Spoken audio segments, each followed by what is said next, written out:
Hello guys, welcome back to my channel. हम बात कर रहे हैं Dev lab tech ventures IPO के बारे में। देखा जाए तो ये आईपीओ स्टार्ट होने वाला है, इसी वीक में स्टार्ट हो जाएगा इसका सब्सक्रिप्शन। और इसके अंदर पार्टिसिपेट करना चाहिए कि नहीं करना चाहिए, इसकी अच्छी तरह रिव्यू करेंगे, इसकी डेट को देखेंगे और कितने प्राइस पे ये आईपीओ आ रहा है, महंगा है, सस्ता है, और आज की डेट में क्या ग्रे मार्केट प्रीमियम चल रहा है इस आईपीओ की। सारी बातें, सारी चीज़ देखेंगे और साथ साथ में ये भी देखेंगे इसके अंदर सब्सक्रिप्शन लेना चाहिए कि नहीं लेना चाहिए। इसको अच्छी तरह एनालाइज करेंगे कि इसके अंदर कितना चांसेस हमको अलॉटमेंट मिलने का। एक डायमंड सेगमेंट का या ज्वेलरी सेगमेंट का एक आईपीओ है, इसको अच्छी तरह देखेंगे। उससे पहले कहूँगा जो फर्स्ट टाइम चैनल पे विजिट कर रहे हैं, चैनल को लाइक कर दो, सब्सक्राइब कर दो, साथ साथ में बेल आइकन की बड़े दबा दो। लिंक डिस्क्रिप्शन में दी हुई है, उसके माध्यम से अपना डीमेट अकाउंट ओपन करके देव लैब टेक वेंचर्स के अंदर पार्टिसिपेट करो, जो बहुत अच्छा पैसा बना के देगा। चलो देखते हैं देव लैब टेक वेंचर को अच्छी तरह रिव्यू करते हैं। Hello guys, welcome back to my channel. हम बात कर रहे हैं Dev lab tech ventures IPO के बारे में। देखा जाए तो ये आईपीओ स्टार्ट होने वाला है, 17 मार्च से स्टार्ट हो जाएगा ये आईपीओ फ्राइडे से, और 21 मार्च को ये आईपीओ क्लोज हो जाएगा। ज़बरदस्त आईपीओ है। फिलहाल देखा जाए तो आईपीओ का प्राइस जो रखा गया है करीब करीब 51 रुपीज़ पर शेयर रखा गया है,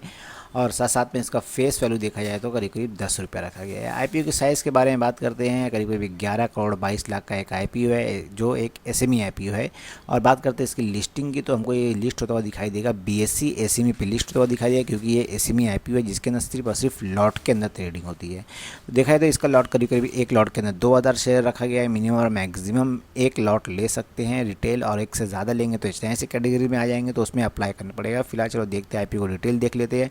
उससे पहले कहूँगा चैनल को लाइक करते चलो, साथ साथ में सब्सक्राइब भी करते। Welcome back to my channel. हम बात कर रहे हैं Dev lab tech ventures IPO के बारे में। एक एसएमई आईपीओ स्टार्ट होने वाला है ये फ्राइडे से। मैं इसके पर्सनल वेबसाइट के ऊपर लेकर आया हूँ, जहाँ पे ये डायमंड को तराश करके बनाते हैं और इसकी डिज़ाइन देते हैं, और ये कंपनी की पर्सनल वेबसाइट के ऊपर मैं लेकर आया हूँ, जहाँ आपको बता रहा हूँ मैं। आपको देखा जाए तो इसके अलग अलग सेगमेंट है, इनके अलग अलग में काम करते हैं। और देखा जाए तो जो इनके डायमंड शेप है, राउंड है, आस्चर है, प्रिंसेस है, रेडियंट है, कैशियन है, हार्ट है, पियर्स है, और जो भी इनके नाम अलग अलग नाम है, ये सारे डायमंड इनके अंदर अपने वेबसाइट के ऊपर मेंशन करे हुए हैं। चलो आईपीओ की डिटेल देख लेते हैं, आईपीओ का प्राइस वगैरह क्या है और कितने पे आ रहा है, अलॉटमेंट लेना चाहिए नहीं लेना चाहिए, ये सारी बातें, सारी चीज़ें इसमें डिस्कस करेंगे। उससे पहले कहूँगा चैनल फर्स्ट टाइम आए हैं, चैनल को लाइक कर दो, साथ साथ में सब्सक्राइब भी कर दो। लिंक डिस्क्रिप्शन में दी हुई है, उसके माध्यम से डीमेट अकाउंट ओपन करके देव लैब के अंदर पार्टिसिपेट करो, जो अच्छा पैसा बना के दे सकते हैं। चलो आईपीओ की और भी क्या डिटेल है वो देख हम बात कर रहे हैं Dev lab tech ventures IPO के बारे में। देखा तो कंपनी की शुरुआत करीब करीब 93 में हो चुकी थी। और कंपनी के बारे में बात करते हैं तो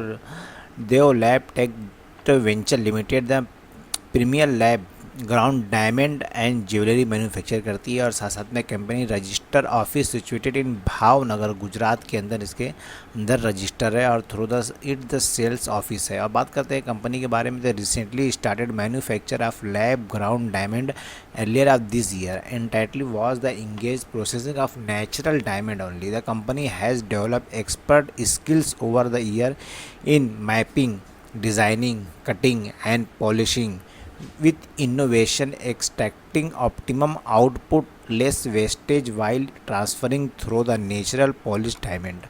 और कंपनी के बारे में बात करते हैं तो Dev lab tech venture limited has in house technical design team में कोलैबोरेटिव ग्राउंड डायमंड में काम करती है। और साथ साथ में बात करते हैं कंपनी के बारे में। Company has place the highest quality checks at every level of manufacturing process to ensure the superiority of the product. और बात करते हैं कंपनी के बारे में, तो stain the expand is product line of offering complementary product enhance its product portfolio. और बात करते हैं कंपनी के और क्या क्या वो भी देख लेते हैं कंपनी के बारे में। तो Dev lab tech ventures limited के अगर फाइनेंशियल देखा जाए तो मार्च 2020 का दिया हुआ है। करीब टोटल असेट थी कंपनी की 7 करोड़ 11 लाख की, टोटल रेवेन्यू 11 करोड़ का आया था, प्रॉफिट आफ्टर टैक्स करीब देखा जाए तो 4 लाख का आया था। बात करते हैं कंपनी के बारे में, तो नेटवर्थ कंपनी की थी करीब हो गई थी 1 करोड़ 44 लाख की। रिजर्व एंड सरप्लस कंपनी के पास 1 करोड़ 23 लाख का था, और टोटल बोरोइंग यानी कंपनी पे उधार देखा जाए तो करीब 1 करोड़ 50 लाख का करीब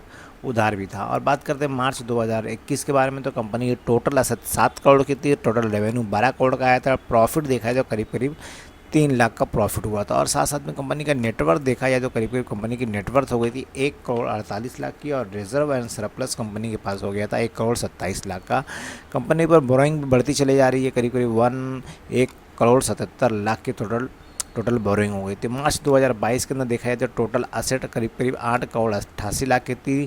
टोटल रेवेन्यू 26-27 करोड़ का हो गया था और टोटल प्रॉफिट देखा जाए तो 43 लाख का था। और नेटवर्थ कंपनी की हो गई थी 1 करोड़ 92 लाख की। और बात करते हैं रिजर्व और सरप्लस की, तो 66 करोड़ की इनकी रिजर्व एंड सरप्लस थी। और साथ साथ में टोटल बोरोइंग भी थोड़ा यहाँ कम करे, यानी रिजर्व एंड सरप्लस यहाँ थोड़ा कम हुआ है तो इनका थोड़ा बोरोइंग भी कम हुई है। सितंबर क्वार्टर के बारे में बात करते हैं तो टोटल एसेट इनकी थी 11 करोड़ की। टोटल रेवेन्यू हुआ था 9 करोड़ 66 लाख का। प्रॉफिट आफ्टर टैक्स आया था करीब करीब 64 लाख का। कंपनी की नेटवर्क देखा जाए तो 7 करोड़ की हो गई थी और रिजर्व और सरप्लस 2 करोड़ 32 लाख का था। टोटल बोरोइंग हो गई थी करीब करीब 1 करोड़ 14 लाख की। चलो देख लेते हैं कंपनी की डिटेल एक बार और प्रॉफिट आफ्टर टैक्स बात करते हैं। प्रॉफिट आफ्टर टैक्स की ईयर ऑन ईयर देखा जाए तो कंपनी के ज़बरदस्त ग्रोथ देखने को मिला, यानी देखा जाए तो 3 करोड़ से 43 करोड़ हो गया, 43 करोड़ से डायरेक्ट 64 करोड़ का प्रॉफिट हो गया। और रेवेन्यू भी देखा जाए तो 11 करोड़ से डायरेक्ट 26-27 करोड़ का रेवेन्यू हो गया था। और टोटल बोरोइंग भी देखा है तो ईयर ऑन ईयर कम होते चले गई है। रिजर्व एंड सरप्लस भी देखा है तो कंपनी के 1 करोड़ से डायरेक्ट 2.5 करोड़ की हो गई। क्या मकसद है आईपीओ लाने का वो भी देख लेते हैं। अगर मेन रीज़न देखा जाए आईपीओ लाने का तो meet working capital expenditure requirement है, इसके लिए ला रहे हैं। और वर्किंग कैपिटल रिक्वायरमेंट और जनरल कॉर्पोरेट पर्पज़ के लिए ये आईपीओ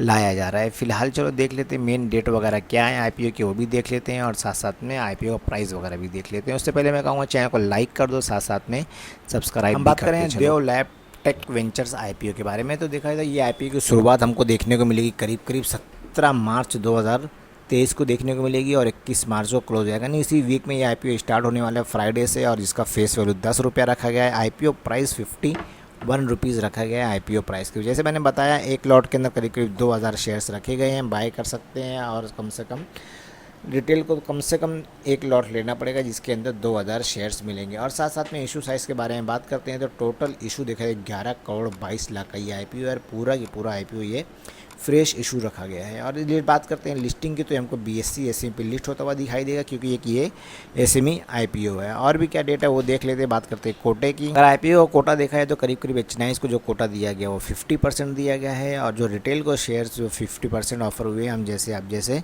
रिटेल को। चलो मेन डेट वगैरह के साथ साथ में क्या लॉट साइज़ है वो भी देख लेते हैं और मेन डेट वगैरह भी देख लेते हैं। टेंटेटिव टाइम आईपीओ के टेंटेटिव टाइम टेबल के बारे में बात करते हैं तो देखा जाए ये आईपीओ जैसे मैंने बताया 17 तारीख से स्टार्ट होगा और 21 तारीख को ये आईपीओ क्लोज हो जाएगा। बात करते हैं लॉट साइज़ की तो हमको करीब करीब 24 तारीख को ये हमको इसका अलॉटमेंट देखने को मिलेगा फ्राइडे के दिन। ये कह सकते हैं कि ये फ्राइडे को स्टार्ट होगा और साथ साथ में नेक्स्ट फ्राइडे को इसका अलॉटमेंट देखने को मिलेगा। इसी के साथ में बात करते हैं रिफ़ंड की तो 27 तारीख को ये रिफ़ंड हो जाएगा, मंडे का दिन रहेगा। और उसी के साथ में हमारे अकाउंट में ये 28 तारीख को आ जाएगा और 29 तारीख को हमको स्टॉक मार्केट पे लिस्ट होता हुआ दिखाई देगा वेडनेस के दिन। फिलहाल चलो देख लेते हैं आईपीओ की लॉट साइज़ के बारे में बात करते हैं। और लॉट साइज़ देखा जाए तो जैसे मैंने बताया मिनिमम और मैक्सिमम एक लॉट लेना पड़ेगा जिसके अंदर 2000 शेयर्स रहेंगे और आईपीओ का अमाउंट पे करना पड़ेगा 1,02,000 पे करना पड़ेगा। और इसी के साथ बात करते हैं एच9 कोटे में अगर ले रहे हैं तो 2 लॉट लेना रहेगा जिसके अंदर करीब करीब 4000 शेयर्स मिलेंगे और अमाउंट पे करना पड़ेगा 2,04,000 पे करना पड़ेगा। और वो देखा जाए तो साथ साथ में देव लैब टेक वेंचर्स के अंदर अगर प्रमोटर होल्डिंग देखा जाए, प्रमोटर होल्डिंग के बारे में बात करते हैं तो इसके अंदर 92% होल्डिंग थी। इसके अंदर प्रमोटर्स की आईपीओ लिस्ट होने के बाद करीब करीब 68% प्रमोटर होल्डिंग हो जाएगी। फिलहाल लिंक डिस्क्रिप्शन में दी हुई है, उसके माध्यम से अपना डीमैट अकाउंट ओपन करके आप देव लैब टेक के अंदर पार्टिसिपेट कर सकते हैं। वीडियो पसंद आए तो लाइक कर देना, चैनल को सब्सक्राइब कर देना और साथ साथ में बेल आइकन की बटन दबा देना। ओके, बात करें देव लैब टेक वेंचर्स आईपीओ के ग्रे मार्केट प्रीमियम के बारे में देखा जाए तो आज के डेट में करीब करीब ये आईपीओ आज 14-15 तारीख है। आज देखा जाए तो ये 7 से 8% हमको ग्रे मार्केट प्रीमियम देखने को मिले। नहीं, ये आईपीओ के अंदर अभी स्टार्ट होने वाला है और उससे पहले ये करीब करीब 7 से 8% देखने को मिले। फाइनेंशियल वगैरह बहुत स्ट्रांग देखने को मिल रहे हैं और साथ साथ में ये आईपीओ भी सुपर डुपर हिट हो सकता है। जैसा भी रुझान रहा है इसका सब्सक्रिप्शन मैं डे बाई डे वीडियो के माध्यम से बताता रहूँगा। वीडियो पसंद आए तो एक लाइक कर देना, चैनल को सब्सक्राइब भी कर देना। लिंक डिस्क्रिप्शन में दी हुई है, उसके माध्यम से अपना डीमैट अकाउंट ओपन करके इसके अंदर ज़रूर पार्टिसिपेट करें, अच्छा पैसा बना के दे सकता है। Okay, thank you, bye bye.